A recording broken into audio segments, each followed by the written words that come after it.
suis artiste peintre installé à Cotonou. Mon nom d'artiste est Banal.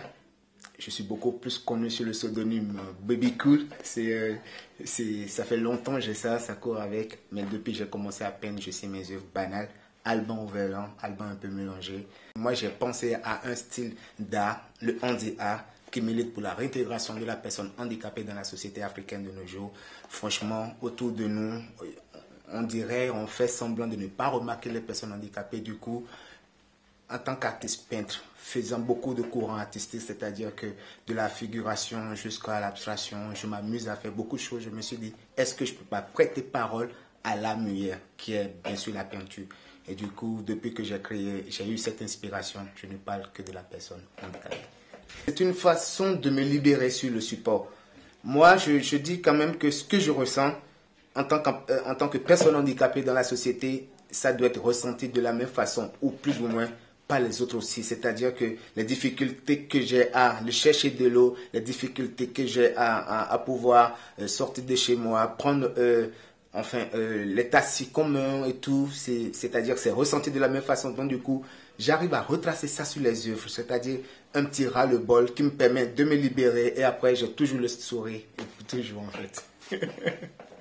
Franchement, ce que j'ai de plus cher dans ma vie, j'adore sourire. Même en pleurant, il faut que je souris parce que, écoutez, j'ai plus rien à revendiquer dans ma vie. J'ai juste à vivre et à vivre, quoi.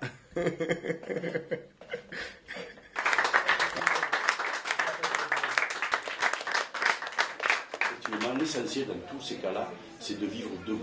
C'est de vivre debout, de le manifester et de dire tranquillement ce qu'on a à dire.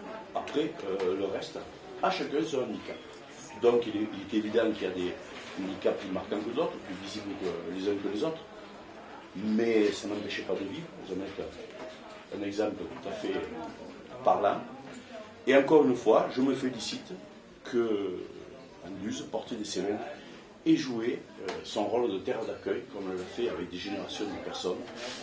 Avec le parcours que vous avez et le talent que vous avez, s'appeler banal, je trouve que c'est presque une provocation.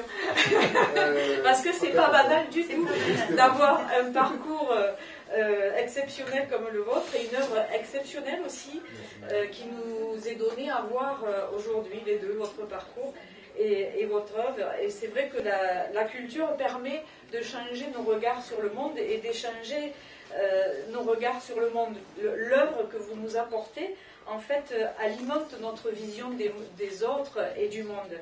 Et ça, c'est d'autant plus vrai quand il y a en plus un échange, un regard croisé avec un autre pays, un échange culturel avec un autre continent.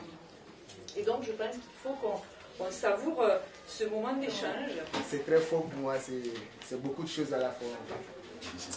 Je voudrais quand même que mon rêve puisse être réalisé aussi chez moi, au Bénin. J'ai envie d'installer un centre artistique et artisanal pour jeunes handicapés. Franchement, moi j'ai envie de sauver la jeunesse handicapée.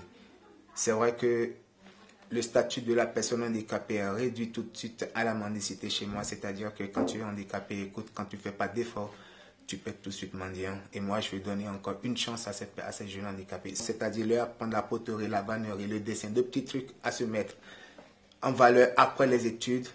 Vous voyez, ce serait très bien parce que les handicapés majeurs, âgés, franchement, il y en a qui ont déjà des femmes, des foyers. Je ne sais pas ce que vous allez leur proposer pour qu'ils reviennent en arrière.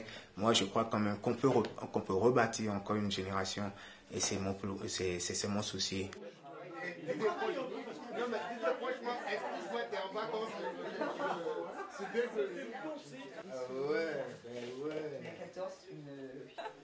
Viens, allez, une toffe. Non, reste là. Allez. Allez, zou. Zou. Là, c'était la vidéo. Mais est-ce qu'on se voit bien là? Bon, là, enlève ton doigt. Enlève ton doigt. C'est bon pour moi. C'est bon?